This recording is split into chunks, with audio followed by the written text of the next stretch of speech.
Hare Krishna, welcome to channel the way of law. तो basically आज हम लोग बीएसए का सेक्शन 94 और 95 पढ़ने वाले हैं। अब मैं थोड़ा सा आपको इसका इंट्रो दे देती हूँ। तो ये चैप्टर 6 में, और चैप्टर 6 की हेडिंग क्या है? Exclusion of oral evidence bye documentary evidence. मतलब कहाँ पे ओरल एविडेंस नहीं, डॉक्यूमेंट्री एविडेंस चलेगा, कि कहाँ पे हमें डॉक्यूमेंट्री एविडेंस देना होगा। जब मैं आपको स्टार्टिंग में कुछ प्रिंसिपल्स के बारे में पढ़ा रही थी जिसपे हमारा बीएसए बेस्ड है और let's say Indian evidence act based है, तो वहां पे मैंने आपको एक बेस्ट एविडेंस रूल के बारे में बताया था। Do you remember that? मैंने वहां पे क्या बताया था कि जो डॉक्यूमेंट्री एविडेंस है वो ओरल एविडेंस से ज्यादा उसकी वैल्यू दी जाती है ना। अगर मैं मोटा मोटा से बोलूं, अगर आपके समझने के टर्म से बोलूं, तो डॉक्यूमेंट्री एविडेंस जो है थोड़ा ज्यादा हीरो है in comparison of oral evidence. तो उसी का ये रिफ्लेक्शन है हमारा सेक्शन 94 एंड 95, ठीक है। अब ये जो हमारा इंडियन एविडेंस एक्ट है सेक्शन 91 और 92 जैसा ही है, तो कोई चेंज नहीं है। तो क्या कहता है, स्टार्ट करते हैं सेक्शन 94 से। अच्छा, 95 ना इसका कॉन्टिन्यूएशन है 94 का। तो 94 क्या कहता है, पहले मैं आपको थोड़ा सा एक्सप्लेन करती हूँ, then I read it for you. तो बेसिकली ये कहता है कि कोई भी किसी कॉन्ट्रैक्ट के कोई टर्म्स हैं या फिर कोई ग्रांट है या फिर कोई और तरीका है जिससे कि प्रॉपर्टी को डिस्पोज किया जाता है, डिस्पोजिशन ऑफ प्रॉपर्टी, है ना, वो अगर उन्हें राइटिंग में हमने लिखा है, मतलब उसे हमने डॉक्यूमेंट में बना लिया है, तो फिर हमें क्या करना होगा, उसे प्रूफ करने के लिए हमें डॉक्यूमेंट्री एविडेंस ही देना होगा। एक बात तो ये कहता है, तीन बातें बेसिकली कहते हैं, मैंने तो उसे तीन हिस्सों में बांटा है। तो पहली बात ये कहता है कि किसी कॉन्ट्रैक्ट के कोई टर्म्स या फिर ग्रांट के जो टर्म्स है या फिर कोई और तरीका जिससे प्रॉपर्टी डिस्पोज करी जा रही है, उसे मैंने डॉक्यूमेंट में लिखा है, तो उसे प्रूफ करने के लिए मेरे को डॉक्यूमेंट्री एविडेंस ही देना होगा, ओरल एविडेंस से मेरा काम नहीं चलेगा। अच्छा, टर्म्स ऑफ कॉन्ट्रैक्ट और ग्रांट, इसमें क्या फर्क है? टर्म्स मतलब क्या होता है, लेट्स से फॉर एग्जांपल मैं एक डायरी बनाती हूँ, कस्टमाइज्ड डायरी, ठीक है, जर्नलिंग के पर्पस के लिए मैं डायरी बनाती हूँ, ठीक।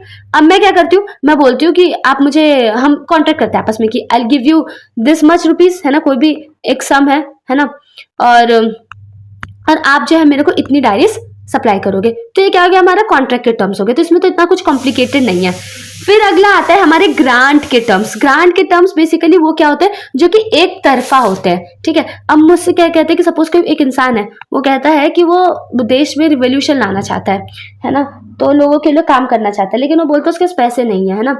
तो फिर एक और आदमी आता है, वो कहता है कि अच्छा मेरे पास पर पैसे हैं लेकिन मैं काम नहीं कर सकता। तो उसे बोला ठीक है मैं तुम्हें पैसा दूंगा, लेकिन कंडीशन ये है कि तुम इस पैसे को सिर्फ और सिर्फ एजुकेशन के पर्पस के लिए यूज करोगे। तो ये क्या हो गया, हमारा ग्रांट के टर्म्स, ठीक है। या फिर कोई और तरीका जिससे प्रॉपर्टी को डिस्पोज किया जा रहा है, उसे हमने डॉक्यूमेंट के फॉर्म में लिखा है, तो उसे प्रूफ करने के लिए कोर्ट में मुंह बोली बात नहीं चलेगी, हमें वही डॉक्यूमेंट दिखाना होगा। We have to give documentary evidence. Is it clear? पहली बात ये कहता है 94। दूसरी बात क्या कहता है? दूसरी बात कहता है या फिर कोई भी ऐसी चीज हो जिसे कहता है, कोर्ट कहता है कि इसे राइटिंग में मेंटेन करना है, मतलब इसका डॉक्यूमेंट मेंटेन करना है। कौन कहता है ये बात? लॉ कहता है। तो जब इसे प्रूफ करना होगा ना कोर्ट में, तो वहां पे हमें क्या लाना होगा, डॉक्यूमेंट्री एविडेंस ही लाना होगा, ओरल एविडेंस से बात नहीं बनेगी। ये दूसरी बात कहता है। अच्छा, अब तीसरी बात भी कहता है, यस ये तीसरी बात भी कहता है। So what's the third thing? तीसरी बात ये कहता है कि लेकिन अगर मान लो कोई ऐसी चीज है जिसका सेकेंडरी एविडेंस अलाउड है।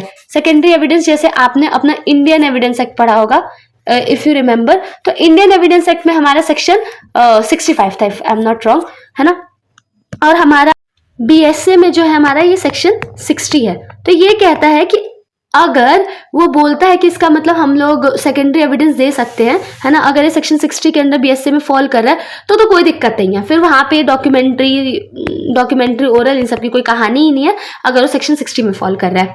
इतना समझ आया? ये तीन बातें कहता है। तो पहली बात क्या कहता है, अभी मैं आपके लिए रीड करूंगी।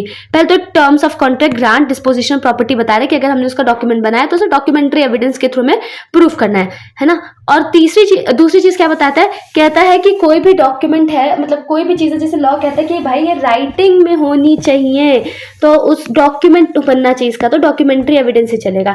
तीसरा क्या है कि अगर वो सेक्शन 60 में फॉल कर रहा है तो फिर तो इसकी कोई बात ही नहीं है ना, कि क्या डॉक्यूमेंट्री ओरल, इसकी कोई बात नहीं है, ठीक है। अब मैं एक बार आपके लिए रीड करती हूँ।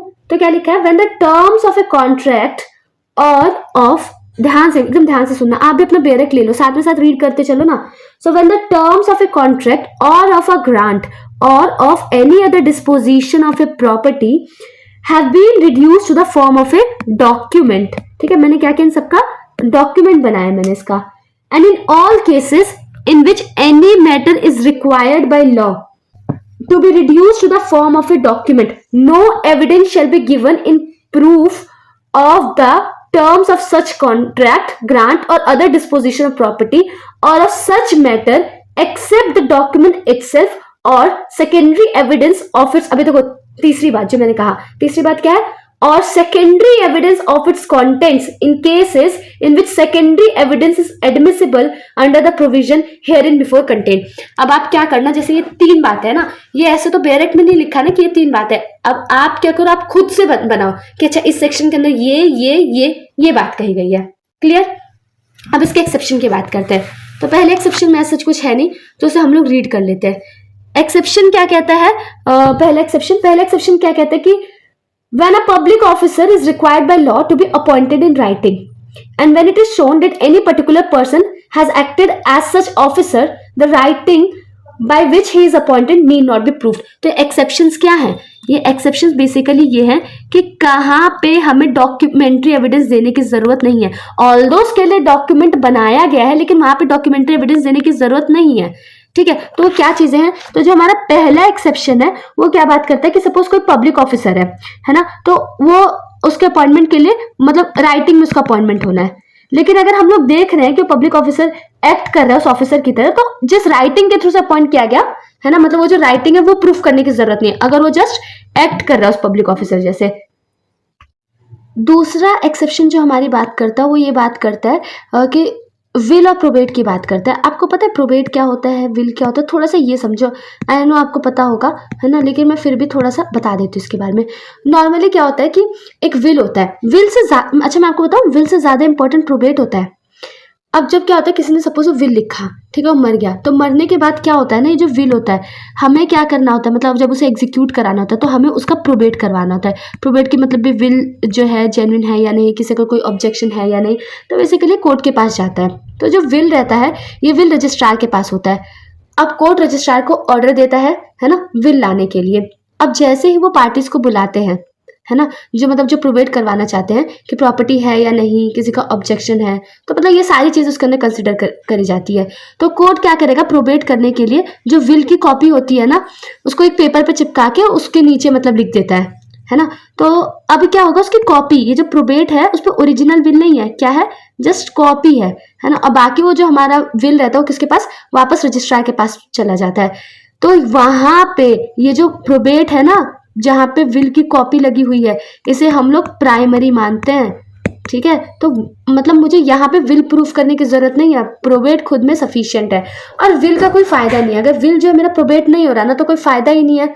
विल तो कुछ भी हो सकता है ना, जब तक वो पूरा फाइनल नहीं हो जाता, मतलब तो कोर्ट उसे नहीं देख लेती पूरा ठीक से, तब तक क्या ही मतलब बनता उस विल का। अगर वो एग्जीक्यूट ही ना हो पाए तो विल किस काम का है ना, कोई मशीन है, अगर वो चल ही नहीं पा रही तो किस काम की, है ना। तो यहाँ पे यही चीज आ जाती है। अब मैं आपके लिए एक बार रीड करूंगी, फिर आपको समझ आएगा, फिर आपका एक्सप्लेनेशन भी पढ़ाऊंगी। यहाँ पे क्या लिखा है कि विल्स एडमिटेड टू प्रोबेट, है ना, may be prove by the probate, ठीक है। तो अगर क्या कहते हैं कि कोई विल है, उसे मैं चाहूँ तो प्रोबेट के थ्रू प्रूफ कर सकती हूँ, मुझे वहां पे विल देने की जरूरत नहीं है। ये प्रोबेट खुद में क्या बन जाता है, प्राइमरी बन जाता है। अब आपको थोड़ा बेटर समझ आया होगा। अब इसका एक्सप्लेनेशन 1 क्या कहता है, फिर इलस्ट्रेशन भी साथ साथ में मैं जोड़ जोड़ के आपको पढ़ाऊंगी। एक्सप्लेनेशन 1 बेसिकली ये कहता है कि सपोज अभी मैंने आपको बताया ना, यहाँ पे टर्म्स ऑफ ए कॉन्ट्रैक्ट के बारे में बताया, ग्रांट के बारे में बताया, है ना, ये सारी चीजें बताई, या फिर डिस्पोजिशन ऑफ ए प्रॉपर्टी। अगर ये मान लो एक डॉक्यूमेंट या एक से ज्यादा डॉक्यूमेंट में है, मैं भी आपको क्या बता रही हूँ, आपको एक्सप्लेनेशन बता रही हूँ, एक्सेप्शन 2 का एक्सप्लेनेशन, ठीक है। एक्सप्लेनेशन 1 बता रही हूँ, वो क्या कह रहा है कि अगर ये जो भी मैंने आपको टर्म्स ऑफ कॉन्ट्रैक्ट ऊपर जो भी चीजें बताई, अगर वो एक डॉक्यूमेंट में है, 1 डॉक्यूमेंट, या फिर मोर देन 1 डॉक्यूमेंट में है, तो क्या होगा, हमें वो सब प्रूफ करने की जरूरत है, ठीक है। अब इसका इलस्ट्रेशन आप लोग इलस्ट्रेशन ए देखो, इसके साथ कनेक्ट करो, डायरेक्ट साथ लेके बैठो, है ना। इलस्ट्रेशन पहले आप एक्सप्लेनेशन रीड करो, फिर हम इलस्ट्रेशन देखेंगे। एक्सप्लेनेशन 1 क्या कहता है, this section applies equally to cases in which the contracts, grants or disposition of property referred to are contained in one document and to cases in which they are contained in more documents than one. तो सबको proof करना है, ठीक। अब जैसे इसका illustration A read करते हैं, वो क्या कहता है, if a contract be contained in several letters all the letters in which it is contained must be proved। तो जो मेरा टर्म्स ऑफ कॉन्ट्रैक्ट है, मैंने उसके लिए 3-4 लेटर्स हमारे बीच में बात हुई जिसके अंदर हमने जो भी हमारे टर्म्स ऑफ कॉन्ट्रैक्ट उसे नेगोशिएट किया, तो मुझे ये चारों लेटर प्रूफ करने होंगे। ये बस यही बात कहते हैं एक्सप्लेनेशन 1। क्लियर? चलो अब explanation 2। I hope it is clear for you, इतना कुछ आप लोगों के लिए प्रॉब्लमेटिक नहीं है, है ना। एक्सप्लेनेशन 2 क्या कहता है, कहता है कि अगर एक से ज्यादा ओरिजिनल है तो बस एक ही ओरिजिनल प्रूफ करने की जरूरत है। क्या मतलब, सपोज मुझे कुछ न्यूज़पेपर का कोई चीज प्रूफ करनी है ना, तो अब मैं सारे न्यूज़पेपर तो नहीं लाऊंगे ना जितने भी प्रिंट हुए हैं। अब मैं क्या करूंगी, जस्ट मैं एक न्यूज़पेपर लेके आऊंगी, मेरा काम बन जाएगा। क्लियर? अब ये हो गया हमारा explanation 2। Now let's come on explanation 3। इसमें इतना कुछ हाई फाई नहीं है ना, आसान सही है, प्यारा सही है। बस इतना कहता है कि अगर टर्म्स नहीं है, देखो मैं यहाँ पे पता है पहले भी ये चीज, ये देख रहे हो यहाँ पे, ये जो मैंने आपको पढ़ा कह रहा है कि अगर टर्म्स नहीं है ना, जस्ट मेरली मान लो कोई स्टेटमेंट है, कोई रिसिप्ट है या ऐसी कोई चीज़ है ना, मैं आपको एक्सप्लेनेशन 3 पढ़ा रही हूँ, ठीक है, बहरक लेके बैठ जाओ, है ना। तो कोई टर्म्स नहीं है, उसके अलावा कुछ है, मान लो स्टेटमेंट हो गया, रिसिप्ट हो गया, तो उसके लिए ना मेरे को कोई डॉक्यूमेंट्री एविडेंस देने की जरूरत नहीं है, मैं ओरल एविडेंस भी दूंगी ना तो बात बन जाएगी।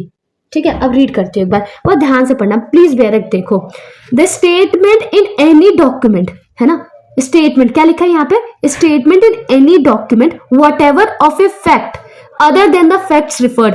Other than the facts referred का क्या मतलब है, टर्म्स के अलावा, जो ऊपर चीजें दी गई हैं उनके अलावा, है ना। क्या लिखा है, of a facts other than the facts referred to in this section shall not preclude the admission of oral evidence as to the same fact। ठीक है, तो वहां पे मैं ओरल एविडेंस दे सकती हूँ, जो ऊपर जो टर्म्स के अलावा, जो ऊपर दी गई चीजें हैं उनके अलावा अगर कोई चीज है तो उसमें क्या कहते हैं, मैं ओरल एविडेंस भी दे सकती हूँ।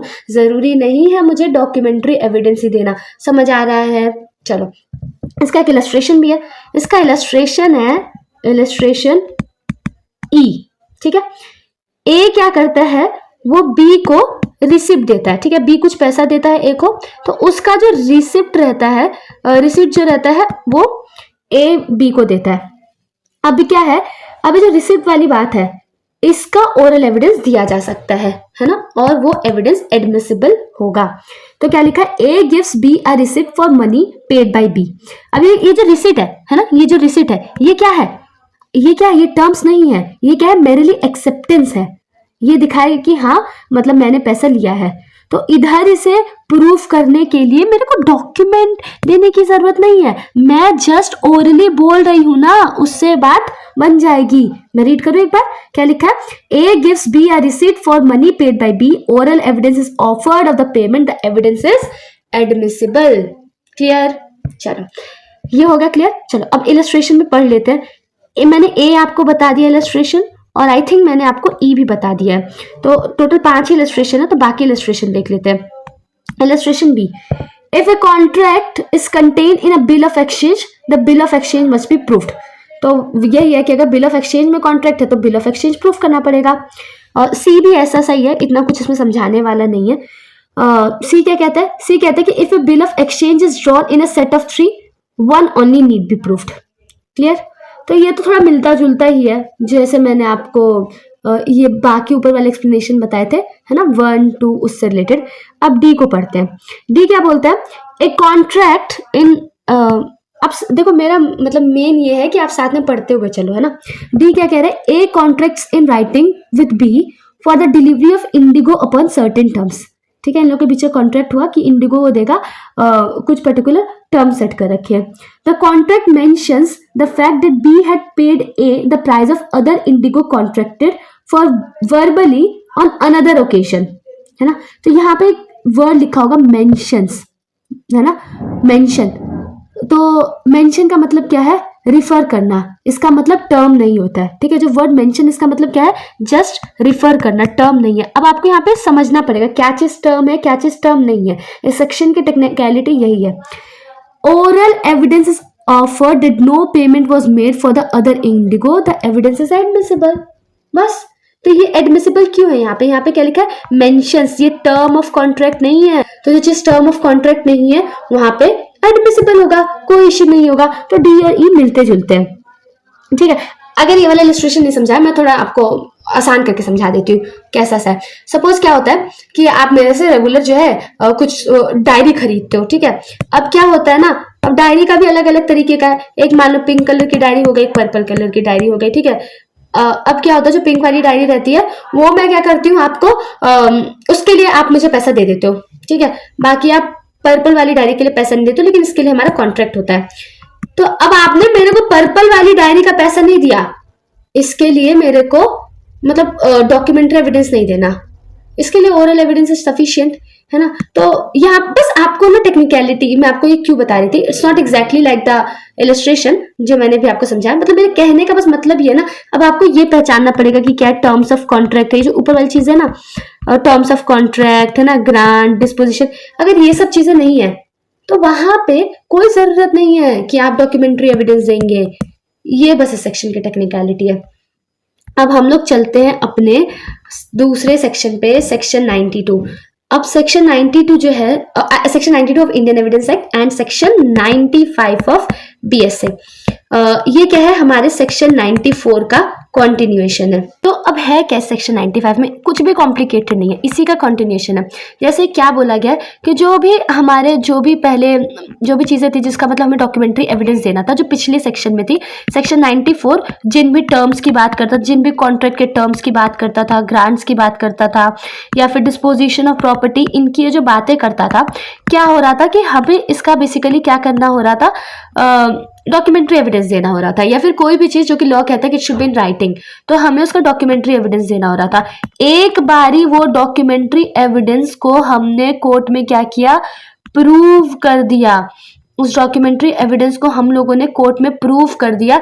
उसके बाद अगर आप चाह रहे हो कि मैं ओरली इन ये जो टर्म्स है इसे चेंज कर लूं, इसे वेरी कर लूं, इसमें कुछ ऐड कर लूं, कुछ सब्सट्रैक्ट कर लूं, वो सब नहीं अलाउड, ठीक है। क्यों? क्योंकि एक बार जब हो जाता है प्रूफ तो उसे फाइनल माना जाता है, परमानेंट हो जाता है। तो अगर मैं चाहूँ बाद में उसे ऐसे ऑल्टर करना है, कुछ करना ओरली, वो नहीं अलाउड। समझ लो ना थोड़ा सा। और चलो मैं थोड़ा सा एक दो मतलब सेंटेंस में बोलूँ तो ये कहने का मतलब है कि जो भी आपने ऊपर जो भी चीजें देखी थी जिसके बारे में ये कहा गया था कि भाई इसका डॉक्यूमेंट्री एविडेंस ही चलेगा, है ना, जो इसका ओरल एविडेंस है वो नहीं चलेगा, है ना।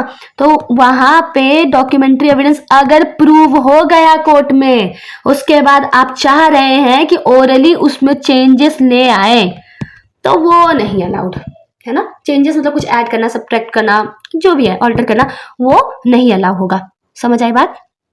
इतनी सी ये बात कहता है, ज्यादा कुछ नहीं कहता है। अब मैं एक बार आपके लिए रीड करती हूँ, अब ध्यान से सुनना, ठीक है। When the terms of any such contract, grant or other disposition of property or any matter required by law to be reduced to the form of a document have been proved according to the last section, क्या लिखा है, ये पूरे last section वाली बात कर रहे हैं, ठीक है।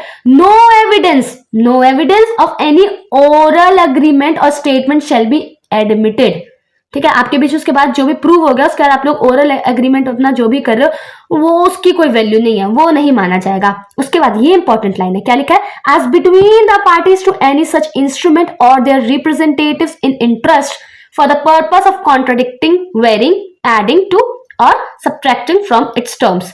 अब यहाँ पे क्या लिखा है, बिटवीन द पार्टीज, मतलब ये जो ओरल एग्रीमेंट जिसके बारे में बता रही हूँ ना, एक बारी कोर्ट में प्रूव हो गया, ठीक है। अब क्या कहते हैं, जो मैंने बोला कि ओरल एग्रीमेंट जो है सिर्फ और सिर्फ जिन पार्टीज के बीच में कॉन्ट्रैक्ट हुआ है ना, वो लोग ओरल एग्रीमेंट नहीं कर सकते हैं। लेकिन अगर मान लो कोई तीसरी पार्टी है ना, एज बिटवीन द पार्टीज मतलब जिन दो पार्टीज के बीच में कॉन्ट्रैक्ट हुआ है, लेकिन ऐसा होता है ना कि किसी कॉन्ट्रैक्ट में तीसरी पार्टी भी इन्वॉल्व रहती है, तो वो तीसरी पार्टी अगर चाहे ओरल एविडेंस देना तो वो दे सकती है। मैं अब आपको एग्जाम्पल देती हूँ, है ना। एग्जाम्पल ऐसे देती हूँ, लेट्स से फॉर एग्जाम्पल आप क्या कर रहे हैं कि हमारा कोई बिजनेस है, ठीक है। ए और बी दो लोग हैं, है ना, इनका कोई बिजनेस है। अब ए क्या करता है, वो अपना बिजनेस स्टार्ट करता है। अब उसके लिए लेट्स से फॉर एग्जाम्पल वो कोई बैंकेट हॉल खोलता है, तो उसके लिए उसे क्या चाहिए होता है, बहुत सारी चीजें चाहिए होती है। मे बी लाइट्स चाहिए होगा, है ना, और जो भी डेकोरेशन की जो भी चीजें होंगी, एक्सेट्रा बहुत सारी चीज़ें चाहिए होंगी। उस हिसाब के जो होंगे, उसे फर्नीचर्स, है ना, उस तरीके के जो भी चीज़ें हैं सब वो रिक्वायर्ड है। तो अब वो क्या कहता है, बी के पास ये सारी चीज़ें थी, ए के पास बस एक लैंड था, खाली जमीन थी, है ना, लेकिन उसे बैंकेट हॉल में कन्वर्ट करने के लिए बहुत सारी चीज़ें चाहिए होती हैं, वो सब बी के पास था। तो ए बोलता है बी से कि तुम मुझे ये दे दो, है ना, जब मेरी बुकिंग वगैरह होगी, है ना, अभी मैरिज सीजन जब आएगा, बुकिंग वगैरह होगी तो मैं पैसा दे दूंगा। लेकिन ए की जो बुकिंग हुई वो ज्यादा बुकिंग हुई नहीं, है ना। अभी क्या होता है, बुकिंग होती ही नहीं है, ऐसे करते करते जो मैटर है आगे आगे चलता जाता है। अब बी को भी पैसों की जरूरत थी, अब ए दे नहीं रहा था, तो बी क्या करता है, फाइनेंशियल के पास जाता है और बोलता है, तीसरे बंदे के पास जाता है, सी के पास, और उससे बोलता है कि देखो ए के पास मेरा पैसा है, ए से पैसा आना है, ठीक है। ये कॉन्ट्रैक्ट किसके बीच में, अभी देखो ये कॉन्ट्रैक्ट जो हुआ है, ये लाइट डेकोरेशन ये सब देने वाला किसके बीच में, ए और बी के बीच में, ठीक है। ये दो क्या है, parties, as between the parties, ये दो पार्टीज है, क्लियर। अब क्या होता है, बी कहता है सी से कि मुझे तो पैसे की जरूरत है, you give me some money, है ना, ये जो पैसा है वो ए से पैसा आना है तो तुम वो ले लेना। ए महाशय पैसा ही नहीं देते, समय बीतता जाता है। अब कल को देखो, अब इन लोगों के बीच में ऑल द टर्म्स लिखे हुए नहीं थे, है ना, मतलब ये जो सी के साथ जो चीजें हुई ये ओरली हुई, है ना, लिखा हुआ नहीं था। लेकिन कल अगर चाहे तो सी जो है, ऑल द चाहे तो इसका वो क्या कर सकता है, ओरल अग्रीमेंट दे सकता है, वो अलाउड है। क्यों, क्योंकि यहाँ पे उसका इंटरेस्ट इफेक्ट हो रहा है, पैसा आता तो उसे मिलता है ना, तो यहाँ पे उसका इंटरेस्ट इफेक्ट हो रहा है, तो वो कल को चाहे तो कोर्ट में एविडेंस दे सकता है। रीजन क्या है, क्योंकि ये पार्टी थोड़ी है, यहाँ पे क्या लिखा है, बिटवीन द पार्टीज, तो आपको क्या करना है, रीड बिटवीन द लाइन्स, समझ आया। थोड़ा सा बड़ा सेक्शन है, उस थोड़ा सा पेशेंस रखो और अच्छे से समझो, पूरा समझ आएगा। इतना क्लियर है। चलो अब प्रोविजोस देखते हैं इसके, ठीक है। अब प्रोवाइजोस को देखने से पहले मैं आपसे बोलूँगी कि आप लोग इंडियन एविडेंस एक्ट का इसे थोड़ा सा मतलब कनेक्ट करो। वैसे तो एक और सेक्शन से कनेक्ट होगा, है ना, अभी वो मैं जो सेक्शन पढ़ा लूँगी तब बताऊँगी, लेकिन ये वाला तो डायरेक्टली कनेक्टेड है, तो मैं आपको बता रही हूँ। इंडियन एविडेंस एक्ट का सेक्शन 99 और BSA का सेक्शन 102, ठीक है, ये दो है। तो अब आप क्या करो, यही सेम बात जो मैंने अभी आपको बताई ना कि वो ओरली इस बात को प्रूफ कर सकता है, ओरल एविडेंस दे सकता है, यही सेम बात लिखी गई है हमारे सेक्शन 102 BSA के। क्या लिखा गया, मैं रीड कर देती हूँ। Persons who are not parties to a document, क्या लिखा है, who are not parties to a document, मतलब बिटवीन द पार्टीज नहीं है बात, है ना, or their representatives in interest may give evidence of any facts tending to show a contemporaneous agreement varying the terms of the document, मतलब वो लोग oral evidence दे सकते हैं, है ना। तो इसका हेडिंग भी क्या लिखा है, who may give evidence of a agreement varying terms of a document, clear है। तो चलो अब प्रोवाइजर्स को देखते हैं, ठीक है।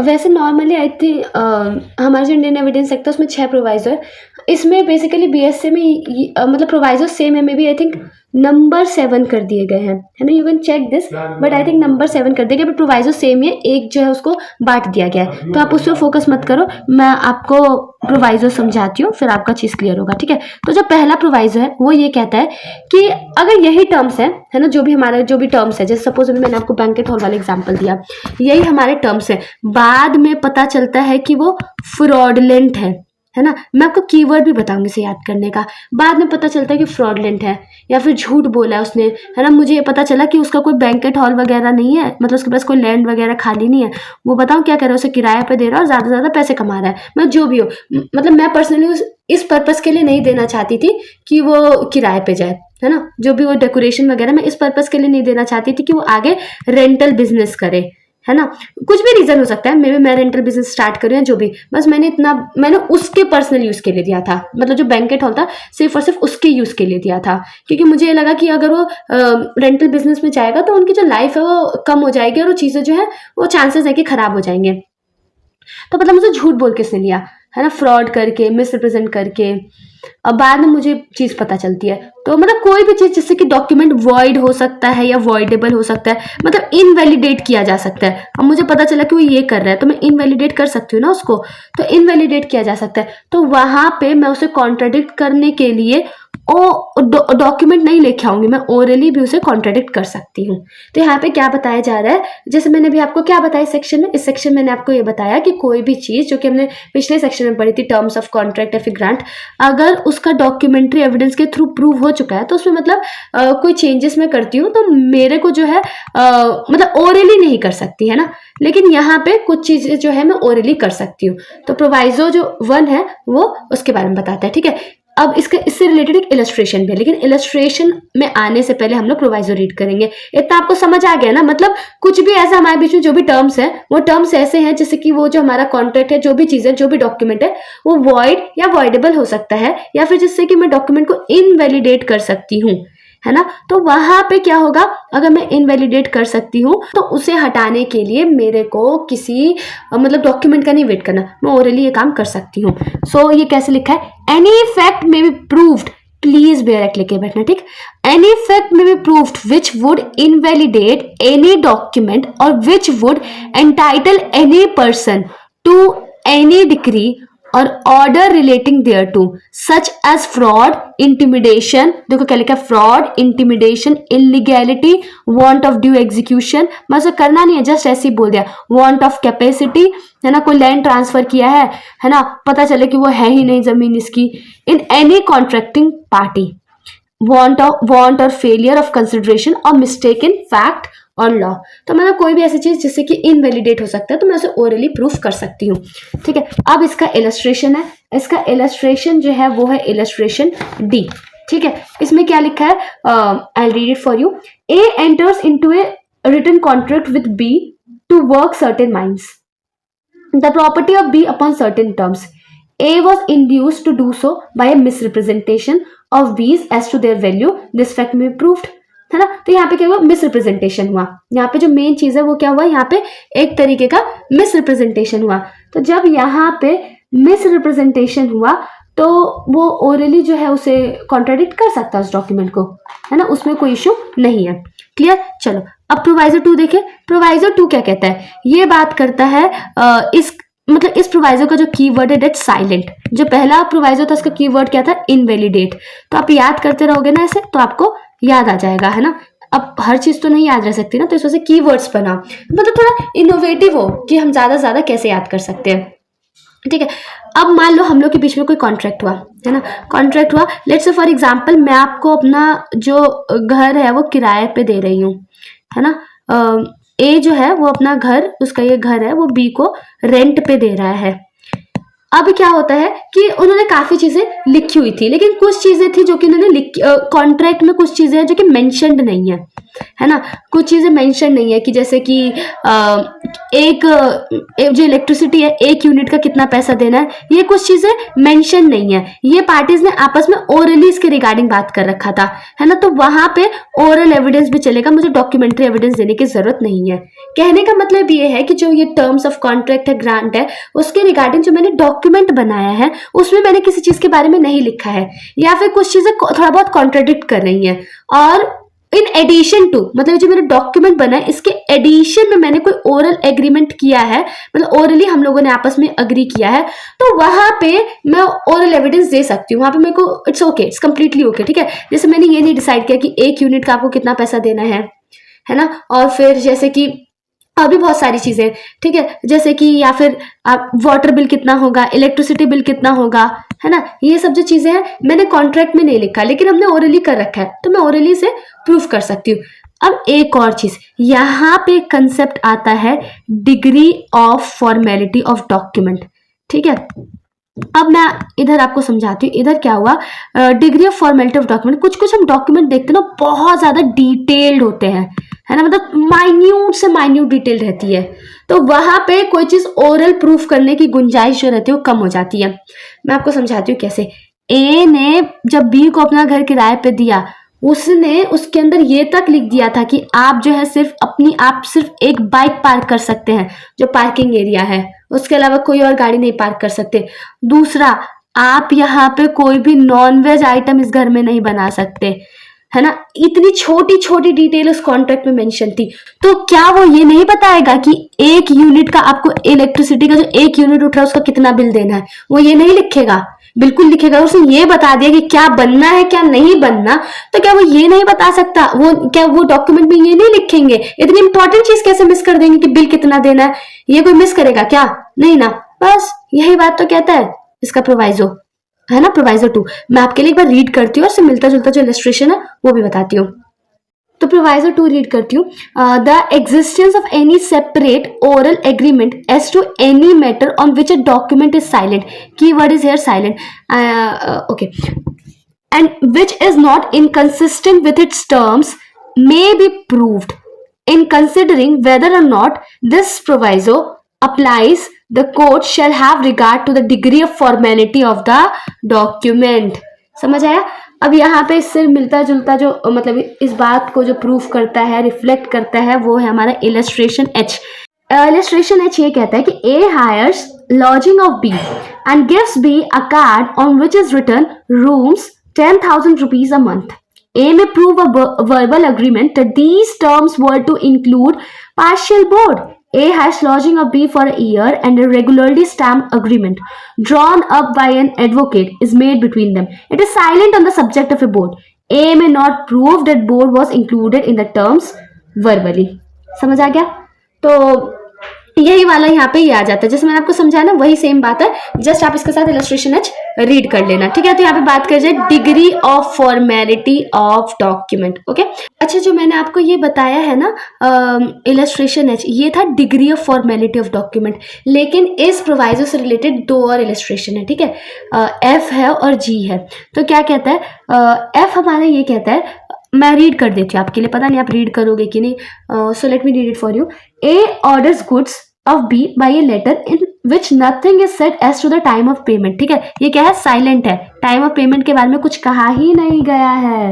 And accepts the goods on delivery, B sues A for the price, A may show that the goods were supplied on credit for a term still unexpired. तो ओरल इस चीज को प्रूफ कर सकते हैं, ठीक है, अगर कॉन्ट्रैक्ट में नहीं लिखा तो ओरल इसका अलाउड है, ठीक है। उसका जी क्या कहता है, A sells B a horse and verbally warrants him sound, A gives B a paper in this words, bought of a horse for 30,000 rupees, B में prove the verbal warranty, ठीक है। मतलब वो क्या कहते हैं, हॉर्स को बेचता है और वो कहता है कि वर्बली बोलता है, ठीक है, लिखता नहीं है, वर्बली ये बात बोल देता है कि जो घोड़ा है साउंड है ना, ठीक है।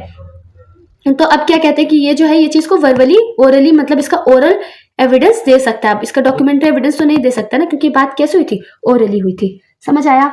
चले अगले प्रोवाइजो की तरफ चले, थर्ड प्रोवाइजो क्या कहता है, अगर मान लो कॉन्ट्रैक्ट के जो भी टर्म्स है, ग्रांट्स, डिस्पोजिशन, उससे पहले कोई कंडीशन है ना, मैं बोलती हूँ कि मैं ये कॉन्ट्रैक्ट तभी फुलफिल करूंगी जब ये कोई कंडीशन प्रेसिडेंट होता है ना, आपने पढ़ा होगा कॉन्ट्रैक्ट में कंडीशन प्रेसिडेंट, मतलब पहले मैं कोई कंडीशन लगा देती हूँ, है ना। लेट्स से फॉर एग्जांपल मुझे आपका कोई एक लैंड खरीदना है ना, लैंड खरीदना है, तो अब क्या होता है कि मैं वहां पे आती हूँ और मैं देखती हूँ कि यहाँ पे आपने कोई फसल उगा रखी है। अब मैं ये कहती हूँ कि मैं ये लैंड तभी खरीदूंगी जब ये फसल अच्छे से उग जाएंगी। अगर ये फसल जो है वो अच्छे से नहीं उगती है तो मैं ये जमीन नहीं खरीदने वाली हूँ, है ना। अब मैंने क्या किया, मैंने कंडीशन प्रेसिडेंट लगा दिया है कि ये चीज फुलफिल, ओरली हमारे बीच में बात क्या हुई है, ओरली हुई है, ठीक है। आपके और मेरे बीच में बात क्या हुई है, ओरली हुई है। अब कल को मैं आपको, या फिर लेट्स से फॉर एग्जांपल ए और बी के बीच में बात ओरली हुई है, अब क्या होगा, कल को ए इस बात के लिए सू नहीं कर सकता है कि ये जो बी है, बी कॉन्ट्रैक्ट करने से मना कर रहा है ना। क्यों? क्योंकि बी बता सकता है कि हमारे बीच में पहले ओरली कंडीशन प्रेसिडेंट की बात हुई है, जो कि ऑल्दो हमने डॉक्यूमेंट में नहीं लिखा, लेकिन ओरली मैंने ये बात बोली थी, है ना, कि ये मैं लैंड तभी लूंगा जब इसके अंदर ये फसल जो है ठीक से उगेगी। अगर फसल ठीक से नहीं उगेगी तो मैं लैंड नहीं लेने वाला हूं। अब मैं आपके लिए एक बार रीड करूं, ठीक है। Also that the existence of any separate oral agreement constituting a condition precedent, है ना, to the attaching of any obligation under any such contract, grant or disposition of property may be proved. अब इससे related हमारा illustration जे है, ठीक है। Illustration जे क्या कहता है, आप इसे खुद रीड कर लेना, इसमें ऐसा कुछ मतलब बताने वाला नहीं है ना, बस जस्ट रीड ही करना है। So read it yourself, okay, pause कर लो, रीड कर लो, है ना। ओके, उसके बाद अगला हम लोग प्रोवाइजो की बात करते हैं, प्रोवाइजो 4। ये जो हमारा प्रोवाइजो 4 है ना, जिसे हम लोग पढ़ रहे हैं, ये बड़ा ही रेडिकल है, ठीक है। मतलब जब अब मतलब अब तक जब आपने ये पढ़ा ना कि मतलब डॉक्यूमेंट्री एविडेंस हमें देना है, ये प्यारा सा इतना है ये प्रोवाइजो, ये बात इतनी क्लियरली साफ-साफ कहता है। ये कहता है कि अगर लॉ में नहीं है कि ये राइटिंग में होना चाहिए, आप ओरली चेंज कर लो, कोई दिक्कत नहीं है।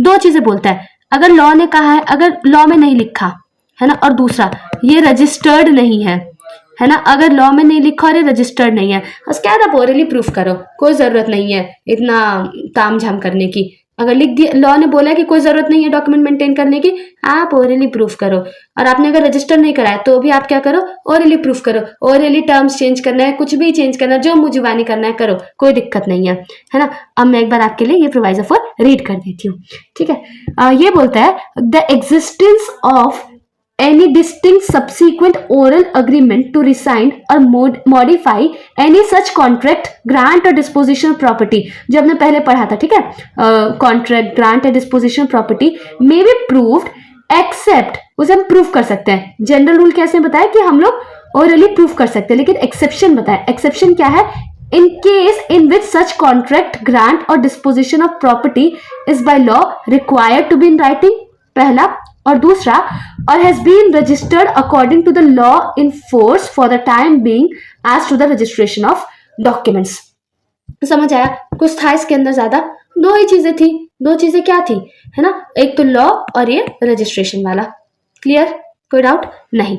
चलो, तो मैं अब आपको प्रोवाइजो 5 बताती हूँ, ठीक है। प्रोवाइजो 5 जो है उसमें क्या है, ये इसमें भी ऐसा कुछ डिफिकल्ट नहीं है, बस बात ये है ना कि कोई कस्टम से रिलेटेड कोई चीज़ है ना, वो हमने एक्सप्रेसली कॉन्ट्रैक्ट में नहीं लिखा है, तो उसका ओरल एविडेंस इज अलाउड, मुझे डॉक्यूमेंट्री एविडेंस नहीं देना। मैं आपको समझाती हूँ, इसका एग्जाम्पल देती हूँ।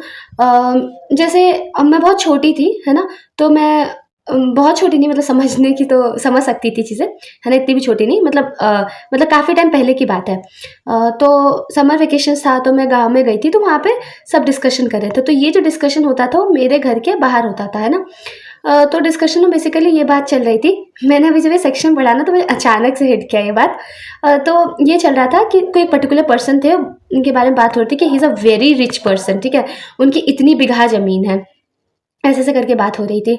तो 1 मोर पर्सन केम, है ना, और सब सेम टाइम पे नहीं आते, जो डिस्कशन चलता है सबका अपना अपना टाइम फिक्स रहता है।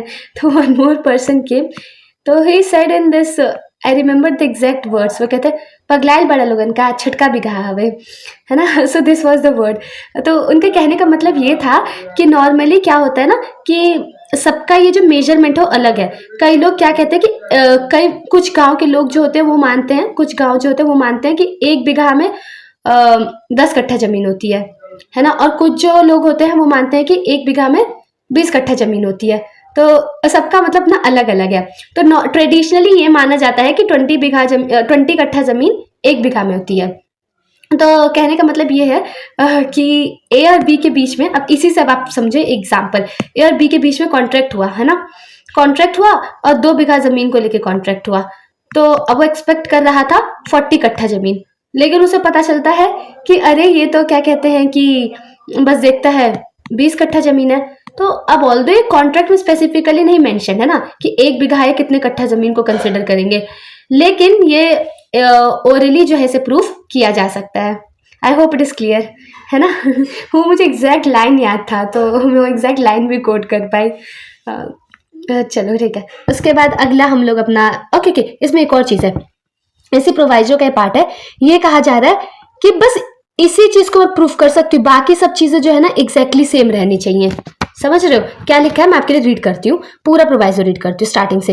एनी यूसेज और custom by which incidents not expressly mentioned in any contract are usually annexed to contracts of that description may be proved provided that the annexing of such incident would not be repugnant to or inconsistent with the express terms of contract। मतलब ये जो मैं बिघा वाली बात कर रही हूँ ना, मेरे कॉन्ट्रैक्ट में कोई भी ऐसी चीज नहीं होनी चाहिए जो कि इसके साथ कॉन्ट्राडिक्शन में है, ठीक है। अगर मैं इस 1 बीघा को 20 कट्ठा जमीन समझ रही हूँ, तो मेरे कॉन्ट्रैक्ट में ऐसी कोई भी चीज नहीं होनी चाहिए जो कि मेरे बात को कॉन्ट्राडिक्ट करे। समझ आया, है ना। इतना कुछ हाई फाई नहीं है, आप एक बार रीड करोगे ना समझ आ जाएगा, और नहीं समझ आता ना तो मेरे को बताओ, है ना, मैं तो कोशिश करूँगी कि समझ आए आपको। अब बात करते हैं आखिरी प्रोवाइजो की। बड़ा लंबा चल गया ना, क्षमा करना मेरे को। ये प्रोवाइजो बेसिकली ये कहता है कि अगर फैक्ट जो एम्बिगुअस है, क्लियर नहीं है उसकी लैंग्वेज, तो उसको प्रूफ किया जा सकता है ओरली। ठीक है, इस बारे में कहता है, एक बार मैं आपके लिए रीड कर देती हूँ। Any fact may be proved which shows in what manner the language of a document is related to existing fact. तो इसका हम जो है ओरल एविडेंस दे सकते हैं, डॉक्यूमेंट्री एविडेंस की कोई नीड नहीं है। तो बेसिकली अब देखा जाए तो हमने सेक्शन में क्या पढ़ा, इस सेक्शन में हम लोगों ने पढ़ा कि कहाँ पे हमें डॉक्यूमेंट्री एविडेंस की जरूरत है ना, जो हमारा सेक्शन 94 था, है ना, कहाँ पे हमें डॉक्यूमेंट्री एविडेंस मतलब हमें डॉक्यूमेंट्री एविडेंस देना, इसके बारे में बताया गया। फिर जो हमारा सेक्शन 95 है वो ये बताता है कि ओरली जो है मतलब चेंज नहीं कर सकते, जो चीज़ एक बारी प्रूव हो चुकी है, मतलब 94 में जो चीज़ें दी गई हैं, terms of contract, grant, disposition of property, ये जो सारी चीज़ें दे रखी हैं एक बारी प्रूव हो गई तो मैं उसे ओरली चेंज नहीं कर सकती। लेकिन हमने 6 प्रोवाइजोस देखे कि कहाँ पे 6 कंडीशंस देखी ऐसी जहाँ पे हम लोग ओरल एविडेंस भी दे सकते हैं। एक बार मैं आपके लिए 6 वो मतलब शॉर्ट में बताऊं कीवर्ड से। तो जो पहला वो किसकी बात करता है, इनवैलिडेट। पहले वाले का कीवर्ड क्या है, इनवैलिडेट, मतलब कोई भी ऐसी चीज जो कि मेरे जो भी कॉन्ट्रैक्ट के जो भी टर्म्स है उसे इनवैलिडेट करता है, वॉइड करता है, वॉइडेबल करता है, तो वहां पे मैं ओरल एविडेंस दे सकती हूँ। दूसरा बात करता है अगर सपोज साइलेंट है ना, कोई ऐसी चीज है जिसमें जो टर्म्स है वो साइलेंट है, वहां पे भी ओरल एविडेंस दिया जा सकता है।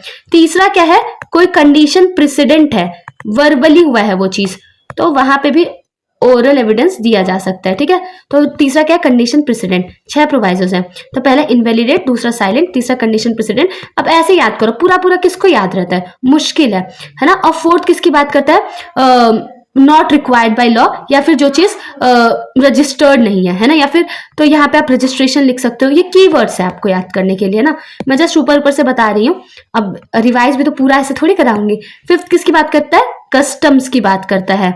6th किसकी बात करता है, लैंग्वेज की बात करता है ना। तो ये आप इस तरीके से अपना याद कर सकते हो। अब ये जो प्रोवाइजर 6 आपने पढ़ा था ना कि कोई भी फैक्ट जो एम्बिगुअस है, क्लियर नहीं है उसकी लैंग्वेज, उसको प्रूफ किया जा सकता है। यहीं से निकल के हमारा इंडियन एविडेंस एक्ट का सेक्शन 93 to 97 आता है, और हमारा बीएसए का सेक्शन नंबर 96 to 100, ठीक है, वो इससे निकल के आता है। अब हम अगले वीडियो में अपना 96 to 100 में आपको बताने की कोशिश करूंगी, ठीक है। So thank you for watching this video. If there's any feedback, do mention in the comment box. सबसे बड़ा इंसेंटिव जो है हमारे लिए वो यही है कि आपके कमेंट्स, आपका फीडबैक कि आपको कैसा लग रहा है, बिकॉज ये सारे एफर्ट्स आप ही की अंडरस्टैंडिंग के लिए। So please try to understand this and kindly give your feedback, it really helps us a lot. Thank you for watching this video. Hare Krishna. Video तो एंड हो चुकी है, पर आप हमसे कनेक्ट कर सकते हैं हमारे इंस्टा आईडी पे, लिंक डिस्क्रिप्शन में दिया गया है। और ऐसी और वीडियोस देखने के लिए हमें सब्सक्राइब करें। हरे कृष्णा।